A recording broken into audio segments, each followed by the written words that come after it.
There is a surreal, almost hallucinatory quality to the modern political landscape.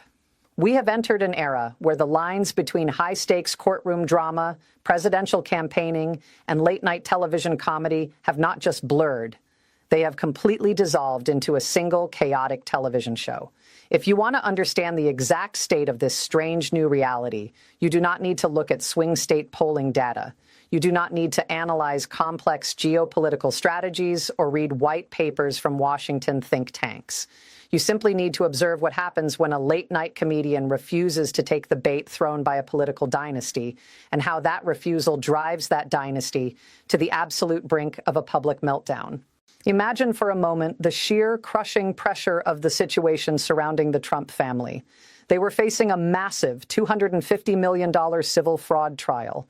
This was not a minor legal skirmish. It was an existential threat playing out in a wood-paneled courtroom in Lower Manhattan, a legal battle that threatened to entirely dismantle the family's real estate empire, strip them of their business licenses in New York, and drain their financial reserves. Simultaneously, the patriarch of the family was running a turbulent, highly pressurized campaign to return to the presidency. Under that kind of immense pressure, you would expect a political campaign to be laser-focused on the economy, on national security, on health care, or on any of the material issues that actual voters worry about at their kitchen tables. But that is not what happened. Instead, Donald Trump stepped up to the podium at a political rally in Indiana, Pennsylvania. He was standing in front of thousands of his most dedicated supporters. The cameras were rolling. The political world was watching. And what did the man seeking the highest office in the land choose to talk about? He chose to talk about Jimmy Kimmel. Specifically, he launched into a bitter, venomous review of Jimmy Kimmel's performance hosting the Academy Awards, an event that, it is crucial to remember, had happened more than 6 months prior. For reasons that defy conventional political logic, the former president stood at a rally in a critical battleground state and delivered a disjointed airing of Hollywood grievances. He looked out at the crowd and asked if there had ever been a worse host than Jimmy Kimmel at the Oscars. He critiqued Kimmel's opening monologue, calling it the work of a less-than-average person trying too hard to be something which he is not and never can be. He even went so far as to suggest that the ABC television network should fire Kimmel and replace him with the veteran news anchor George Stephanopoulos, whom he predictably insulted in the process. It was a strange, deeply revealing moment. It exposed a fundamental truth about the former president's psychology, his absolute, unshakable obsession with Hollywood approval and cultural relevance. Long after the golden statues were handed out and the celebrities went home, the joke was still actively burning a hole in his mind. But the target of that lingering anger was watching. And Jimmy Kimmel's reaction is where this story transcends a simple celebrity feud and becomes a masterclass in modern media warfare. If Kimmel were operating under the standard rules of political outrage, he would have walked out onto his stage in Los Angeles the next night and delivered a breathless, furious monologue. He would have expressed deep performative outrage about the dangers of a political leader targeting private citizens. He would have yelled. He would have demanded apologies. He did none of those things.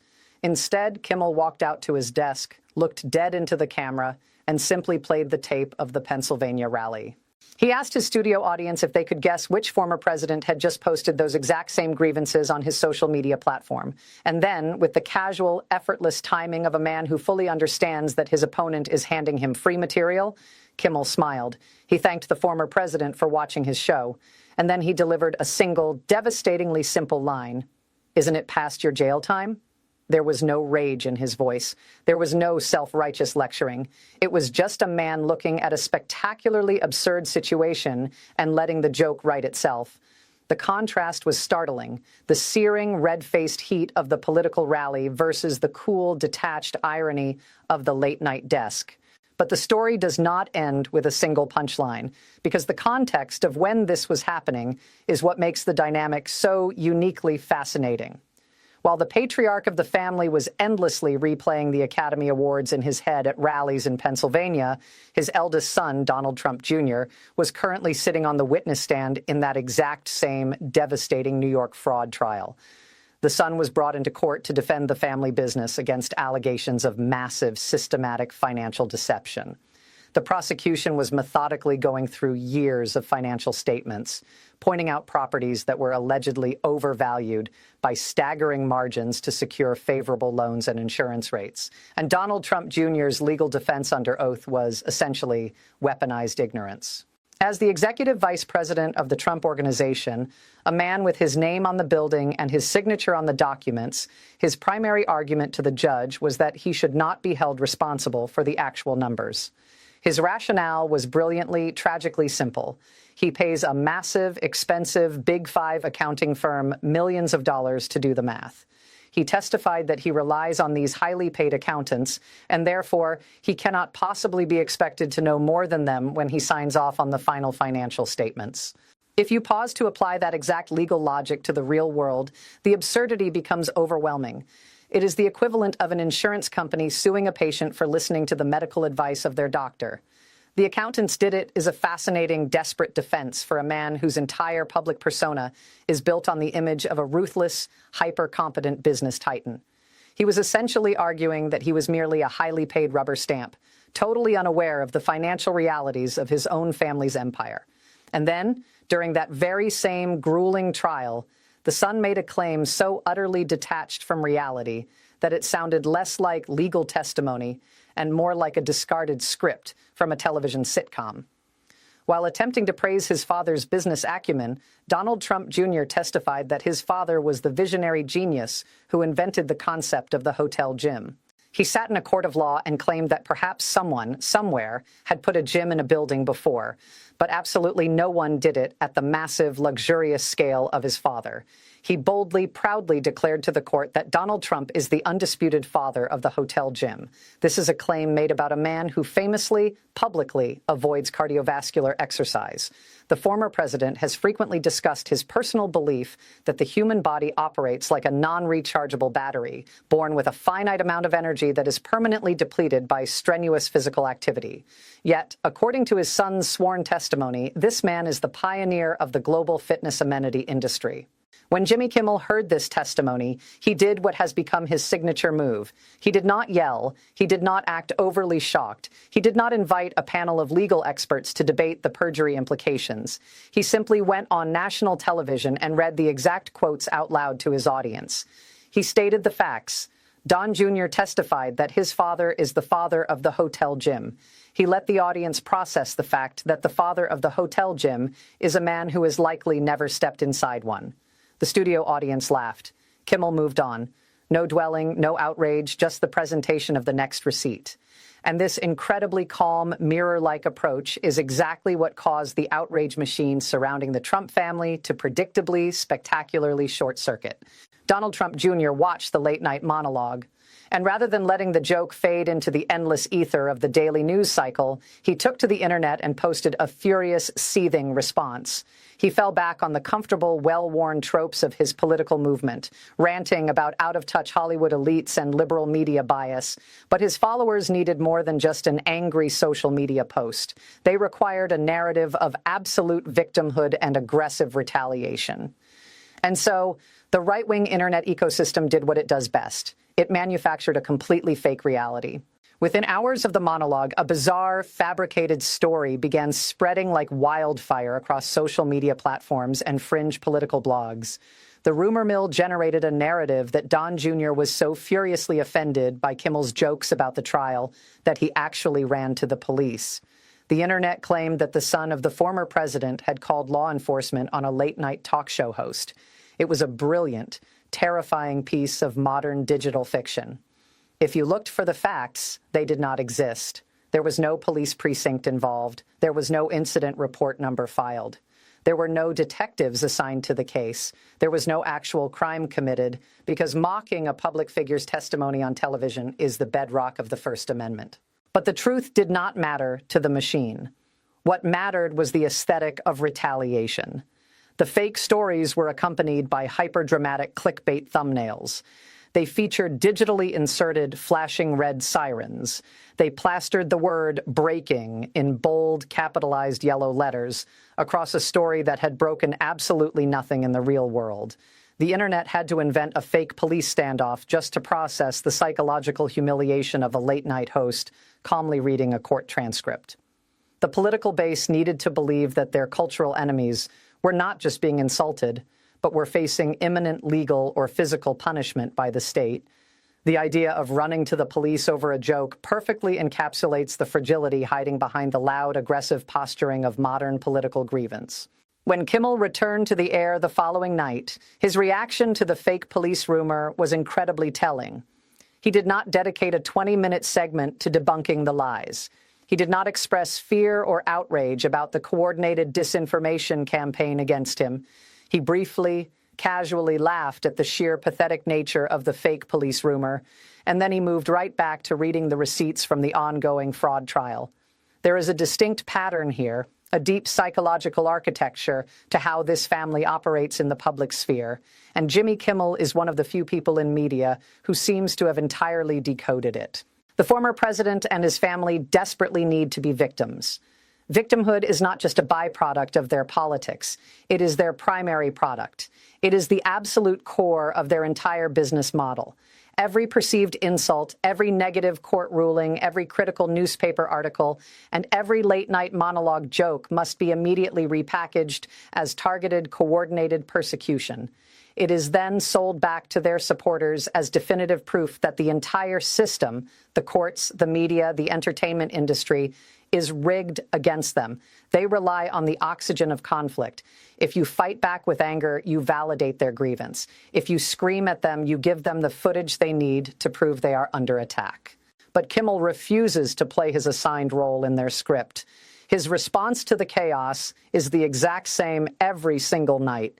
He removes the emotion, he lists what happened, he reads the direct quotes verbatim, he displays the erratic social media posts on the screen. He lets his audience and the broader public notice the exhausting, repetitive pattern for themselves. At one point in this ongoing saga, the former president became so deeply irritated by Kimmel's calm, mirroring technique that he escalated the attacks in a deeply personal way. In another rambling social media rant, he brought up Kimmel's wife.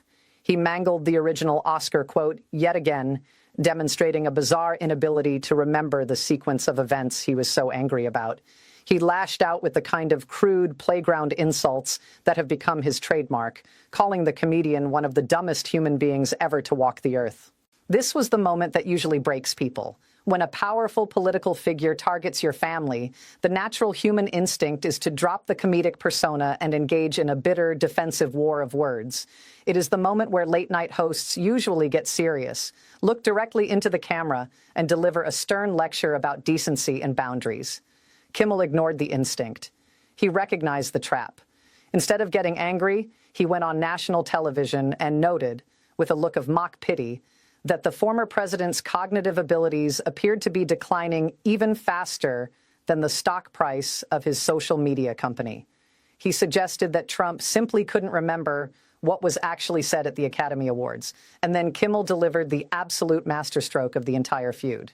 To help the former president remember the exact words spoken that night, Kimmel offered to send him some commemorative merchandise. He reached under his desk and held up an array of products: coffee mugs, T-shirts, tote bags, all beautifully printed with the phrase that started it all, "Isn't it past your jail time?" He turned the absolute frothing anger of a political movement into retail merchandise. He monetized the feud. He called the merchandise a gift to help a struggling, forgetful man remember his own public humiliation. The studio audience erupted. They howled with laughter, not just because the mugs were funny, but because they were watching something incredibly rare. They were watching someone take the exact same aggressive, dominance-oriented playbook that the Trump family uses on everyone else and run it perfectly in reverse. For years, the political strategy of the right has been to say something outrageous, wait for the left to become hysterical with anger, and then fundraise off the resulting liberal tears. Kimmel flipped the board. He allowed the former president and his son to become hysterical. He remained entirely stoic, and then he sold coffee mugs commemorating their meltdown. There is a profound reason why this specific dynamic drives the political outrage machine so crazy, and why it is so highly effective. Every single time Donald Trump Jr. posts a furious, capitalized rebuttal online complaining about late-night comedians, he inadvertently reminds millions of people that the original joke landed perfectly. He proves that the punchline drew blood. Every time his father brings up a 6-month-old award show at a political rally meant to be about inflation or border security, he hands a comedy writer's room in Los Angeles another free, totally unscripted clip of a man losing his grip on reality. Every time the internet machine prints a fake, desperate story about Don Jr. calling the cops to arrest a comedian, the audience at home leans slightly closer to the person calmly reading the receipts. The heirs to this real estate and political empire have to get incredibly loud because volume is the absolute only product they have left in the warehouse. In a modern political culture that explicitly financially rewards whoever screams the loudest, whoever is the most offended, and whoever can generate the most artificial outrage, maintaining a steady voice is practically an act of open rebellion. The people who share the clips of Jimmy Kimmel calmly dismantling these attacks do not share them because they are angry. The internet is already saturated with anger. They share them because they are deeply, profoundly relieved. They are relieved because someone is finally describing the bizarre, exhausting television show they have been forced to watch for the better part of a decade, and doing so without raising their voice. It is a fascinating psychological study in power and vulnerability. The man who demands to project ultimate strength cannot handle a simple joke about his bedtime. The son who wants to project the image of an apex predator businessman has to invent fake stories about calling the police because someone read his own legal testimony back to him. The noise of the political rallies, the capitalization of the social media posts, the blaring red sirens of the fake internet rumors, they are all designed to distract from the fundamental weakness at the center of the movement. But the noise only works if the other side screams back. When you simply hold up a mirror, read the transcript, and offer to sell them a coffee mug, the illusion shatters. The empire of grievance is revealed for what it truly is: a family terrified of being laughed at, constantly delivering their own punchlines, while the guy sitting at the desk just keeps his receipts organized.